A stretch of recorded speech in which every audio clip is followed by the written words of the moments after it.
Hey everybody, how's it going? Welcome to another episode of Guys with Cigars. I'm your host, your leader. Today we will be talking about voter intimidation.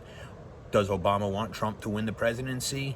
Green puppies and life and death. So check it out. Watch for asteroids. Anyway, as I said, I'm your host, your leader. Don't forget to like, subscribe, leave me a comment.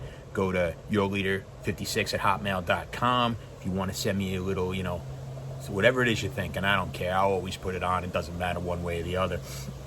Sometimes I get things in person. People ask me, and I kind of incorporate it onto the show. One of those things, actually, by my buddy Schmohawk, and anyone who watches Curb Your Enthusiasm will get that reference. My buddy Schmohawk, we were talking about what you eat in a car, because a lot of us, we work and then we drive home and we're so hungry by the end of the day that we hop over and get different things, usually garbage, Taco Bell, Burger King, McDonald's, whatever it is in the area. Unfortunately, I work right next to a place that has like fast food everywhere, so I always end up, they can always tell where I'm going depending on whether I make a left or a right. So I usually choose Taco Bell. And the reason is because, and if you're going to do this and you're going to take my advice, always, always, always choose a burrito or something that's enclosed, okay? Because you're going to regret it. If you pick up a taco with that shell and it breaks apart in your lap, next thing you know, you're looking down trying to dust it off, it crashes to a car. I don't want to see people get hurt, So I'm giving you the advice you need to eat safely. Burritos, fine. Any type of wrap, perfect. But anything that's going to have lettuce, tomato, sauce dripping out the sides, skip it. Don't go for it. Don't do it. Trust me. But what's another good thing to get is Burger King. It's genius. Don't get the burger. They got nuggets on there, and it's like one nugget for like 8 nuggets for like $1. You eat $2, you get 16 nuggets. You'll be full by the end, and you're good to go, and you're right on down the road.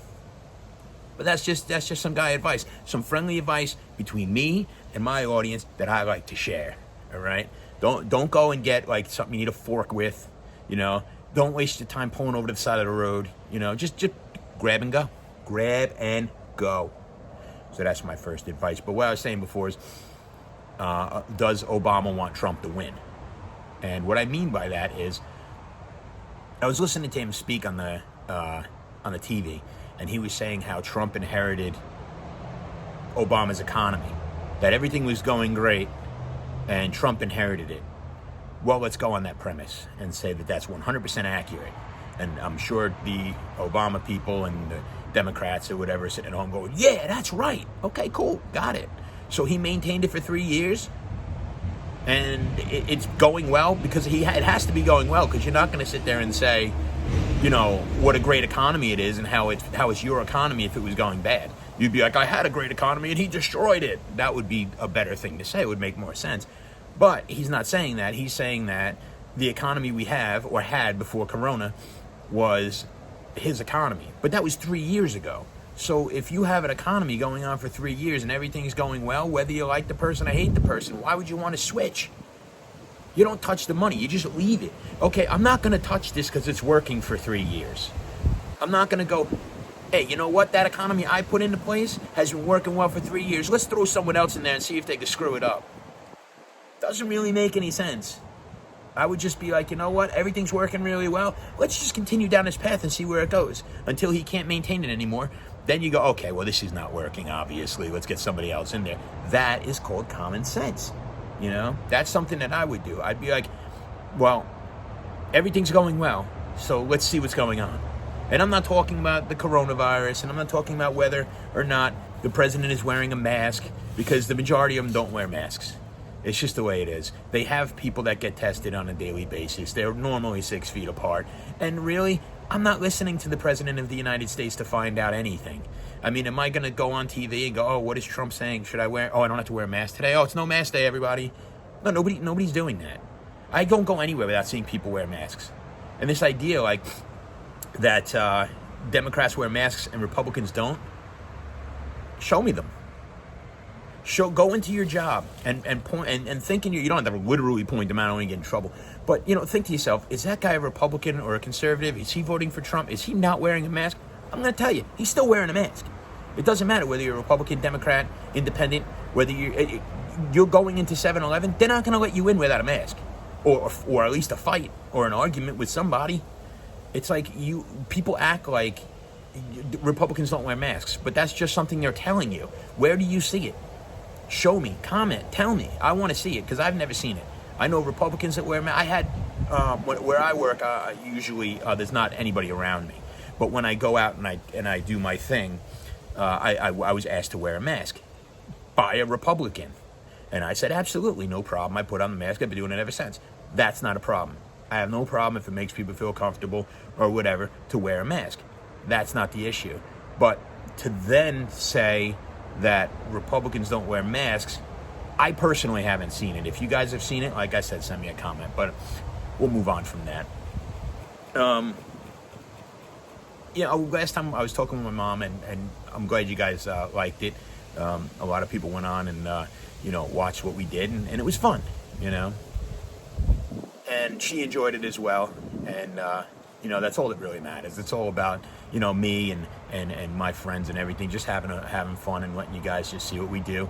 And that's really all it's about. So I had a blast, and hopefully she'll be on in the future, if she wants to come back on. She tried smoking a cigar a little bit, but we all had a good time. But what we were talking about at one point, I believe, was time travel. And I was thinking about it, like, where would I go if I time traveled? And I was talking about it at work, and I said, you know what I would do, actually? Because, we could all do the genie more wishes thing, where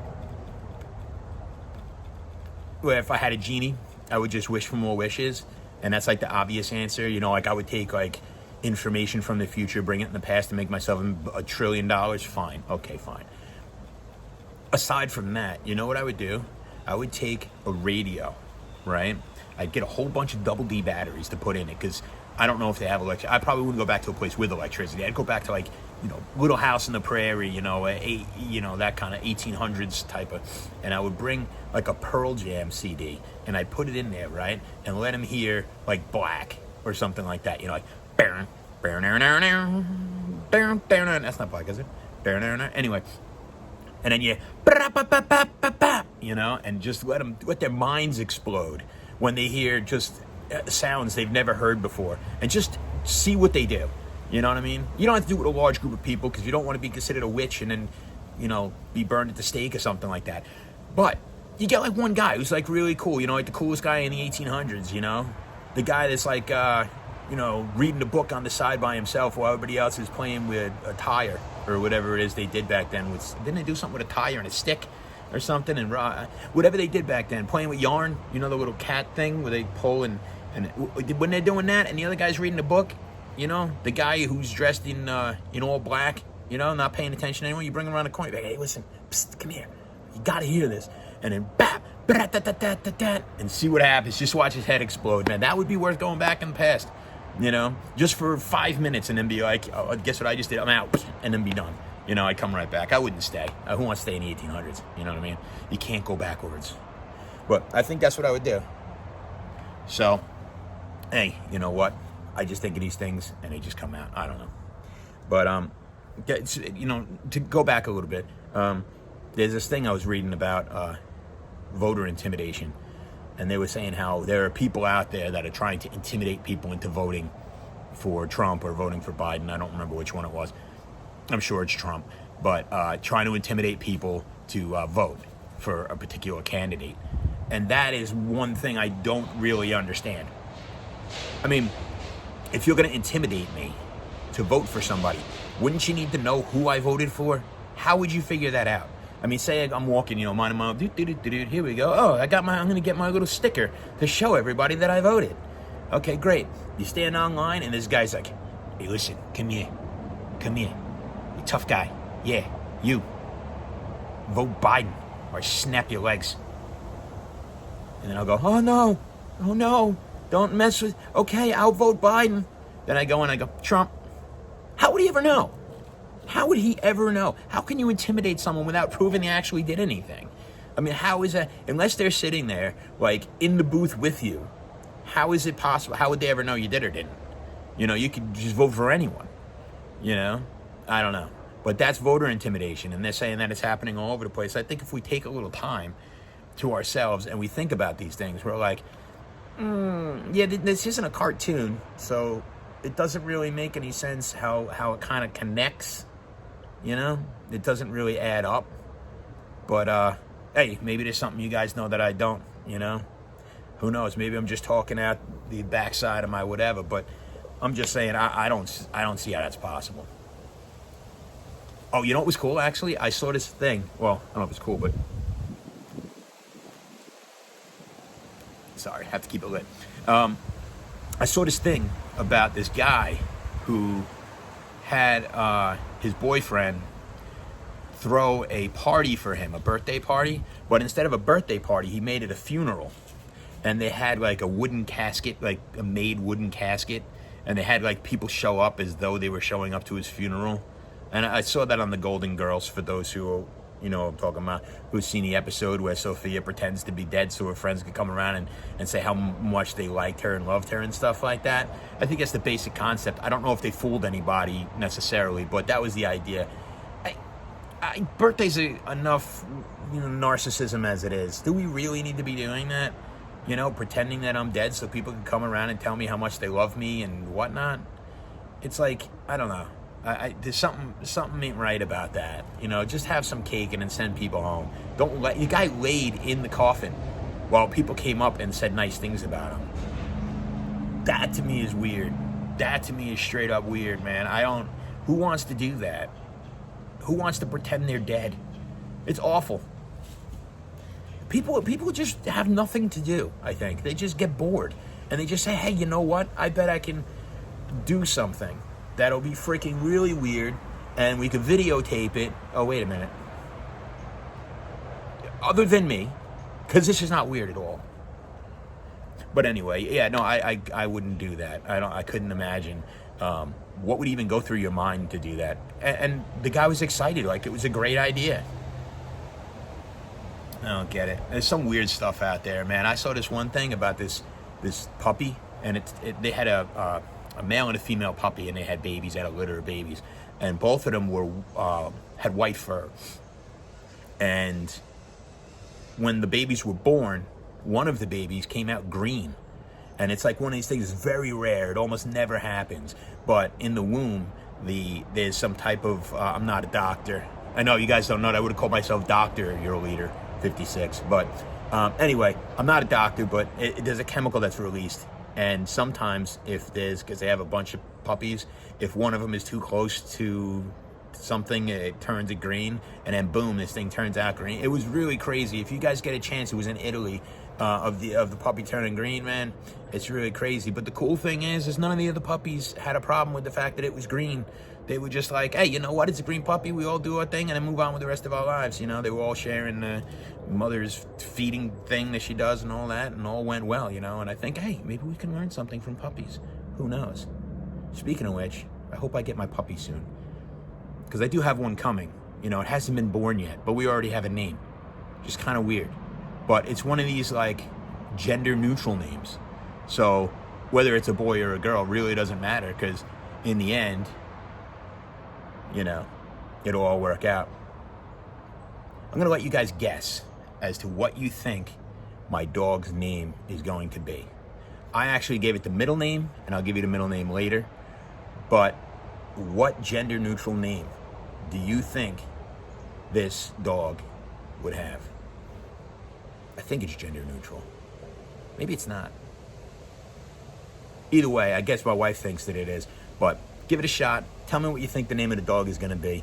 And, hey, you know, I'll let you know if you're right on that. There's an asteroid that's going to hit Earth. Don't freak out, everybody. Do not freak out. You can freak out a little. But the asteroid's going to hit either just before or just after the election, according to Neil deGrasse Tyson. Who seems like a legit dude, you know? I always liked him, you know? He's entertaining. And I know he's had problems in the past with different things that he's done, but I don't know. There's some type of controversy a while back where he sexually intimidated somebody or harassed somebody. I don't know. But he seems like a cool dude, you know? And very intelligent. Always liked his stuff. So I tend to think that he's pretty accurate with the stuff that he says. And he says there's an asteroid coming the size of your refrigerator. It's like 6 feet by like 5 feet or something like that. Good news is it's not going to destroy Earth, but it would be pretty cool. I hear you could see it. You know, got to find out where. I'm sure it's nowhere near where I am, and I'm never going to be able to see it. And it's going to be at a time that I'm probably sleeping, or God only knows. I'll check it out on video, and I'll update you guys later. But you know, it is what it is. Sorry, my paper is getting a little out of control here. Now that's pretty much it. That's all I wanted to say. Don't forget, go to Puff Culture, get yourself a Jaime Garcia Reserva Especial, a little Spanish for you, on the corner of 495 and Waverly Avenue. Tell them I said hi. Tell them I sent you. Enjoy the rest of your, I guess it's not the week, well, it's my weekend, but enjoy the rest of your week. And hopefully I'll see you this weekend as we do another one. And I'm going to try to get a guest on. I'm going to try to give you guys a little something to, a little, back and forth between me and somebody else. And we'll see what happens with that. Anyway, this is your leader. Hope you enjoyed it. Peace. See you next time on episode 8.